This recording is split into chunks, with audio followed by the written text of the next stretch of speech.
श्रीमद् भागवत गीता जन्म जयंती के अवसर पर दाहोद में भव्य शोभा यात्रा एवं गीता महोत्सव का आयोजन किया गया।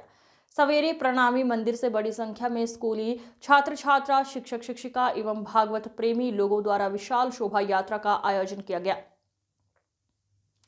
विधायक कन्हैया लाल किशोरी, महंत जगदीश दास, गोपाल भाई धान का साधु संत समाज बड़े उत्साह के साथ इस शोभा यात्रा में सम्मिलित हुए।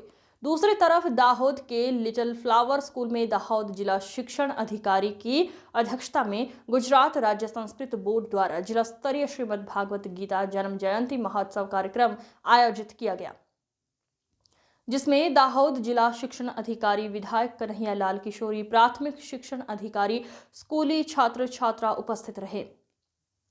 जिला शिक्षा अधिकारी ने अपने उद्बोधन में बताया कि भागवत गीता सिर्फ ग्रंथ ही नहीं, इसमें सभी धर्म का सार है। कठिन से कठिन परिस्थितियों में कैसे जिया जाए और कैसे कठिनाइयों में से निकला जाए, इन सभी का हल इस ग्रंथ में लिखा हुआ है। इस अवसर पर लिटिल फ्लावर स्कूल के आचार्य ने आए हुए सभी महानुभावों का श्रीमद् भागवत गीता देकर स्वागत सम्मान किया। आज पूरा भारत देश में भगवत गीता जन्म जयंती 5161 जन्मदिन उजवाई रही है और खूब उत्साह और भाव से उजवाई रही है। कोईपण धर्मग्रंथनी उजवणी थती नथी, पण भगवत गीता एवो एक ग्रंथ है कि एनी उजवणी जन्म जयंती उजवाय छे। भगवत गीता में भगवान कृष्णनो अवाज है, भगवान कृष्णनी पूरेपूरी वातो है। आ भगवान कृष्णनी वातों ने जे महाभारत में भीष्म पर्व में कृष्ण ने एमनी वच्चे अर्जुन वच्चे जे संवाद थाय छे एनी बात एमां आवेली छे। अने अध्याय 25 થી 42 में जे कई संवाद थाय छे श्री कृष्ण ने अर्जुन वच्चेनो ए भगवत गीता है।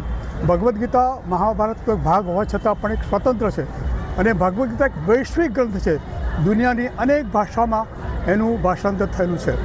एमां सौथी पहला गटे नामनो एक जर्मन फिलोसोफर थई गयो, ए तो माथा पर मूकीने नाच्या था અને વોરિંગ હેસ્ટિંગે 18મી સદીમાં એનું ભાષાંતર કરાયું હતું। ભગવદ્ ગીતા માણસને જીવન જીવવાની શક્તિ આપે છે, જીવન જીવવાની પદ્ધતિ શીખવે છે, મનની શાંતિ આપે છે અને કોઈ પણ સંઘર્ષ હોય, કોઈ પણ વાત હોય એને પણ એ નિપટાવે છે અને સંઘર્ષને અંત કરે છે। અને ભગવદ્ ગીતા તમામ લોકો માટે છે, કોઈ ધર્મ, જાતિ, દેશ માટે નથી, પણ સંપૂર્ણ માનવ કલ્યાણ માટે આ ભગવદ્ ગીતા છે અને માનવ કલ્યાણ માટે પોતાનું કાર્ય કરી ઉપદેશ આપી રહ્યો છે।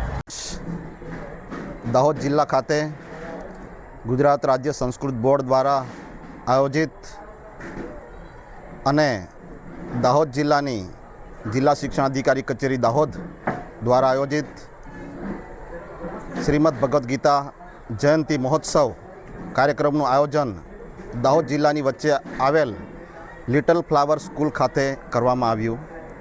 આ કાર્યક્રમમાં દાહોદ જિલ્લાના વિધાયક શ્રી કન્યાલાલ કિશોરી સાહેબના અધ્યક્ષસ્થાને આ કાર્યક્રમનું આયોજન કરવામાં આવ્યું।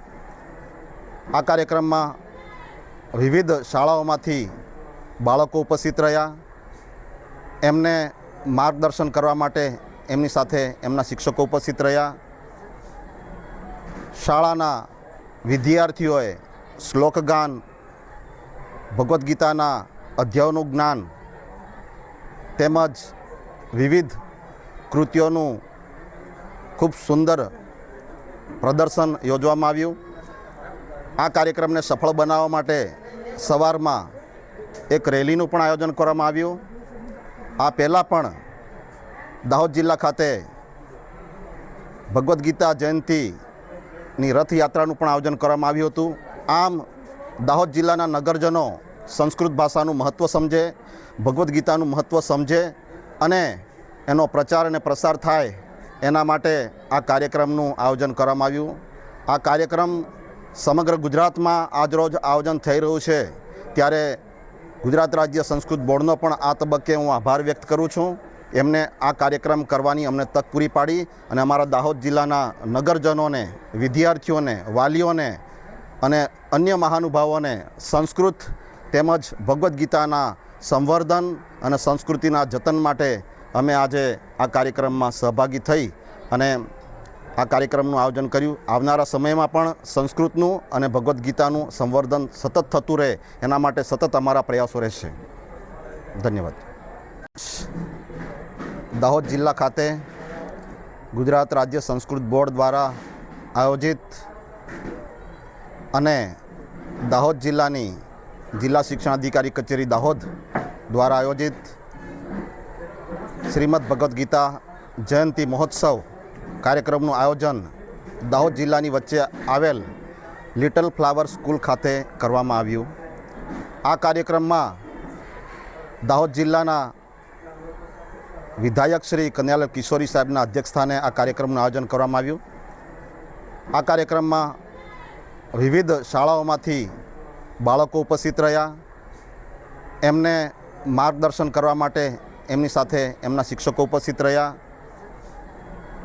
શાળાના વિદ્યાર્થીઓએ શ્લોકગાન, ભગવદ્ ગીતાના અધ્યાયોનું જ્ઞાન તેમજ વિવિધ કૃતિઓનું ખૂબ સુંદર પ્રદર્શન યોજવામાં આવ્યું.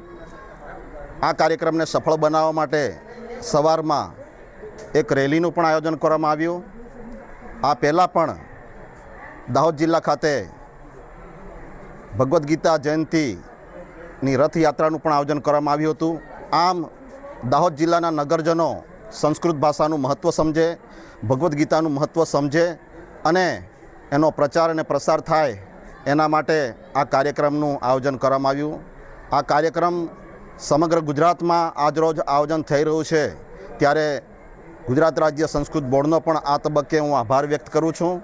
એમને આ કાર્યક્રમ કરવાની અમને તક પૂરી પાડી અને અમારા દાહોદ જિલ્લાના નગરજનોને, વિદ્યાર્થીઓને, વાલીઓને અને અન્ય મહાનુભાવોને સંસ્કૃત તેમજ ભગવદ્ ગીતાના સંવર્ધન અને સંસ્કૃતિના જતન માટે અમે આજે આ કાર્યક્રમમાં સહભાગી થઈ અને આ કાર્યક્રમનું આયોજન કર્યું. આવનારા સમયમાં પણ સંસ્કૃતનું અને ભગવદ્ ગીતાનું સંવર્ધન સતત થતું રહે એના માટે સતત અમારા પ્રયાસો રહેશે. ધન્યવાદ.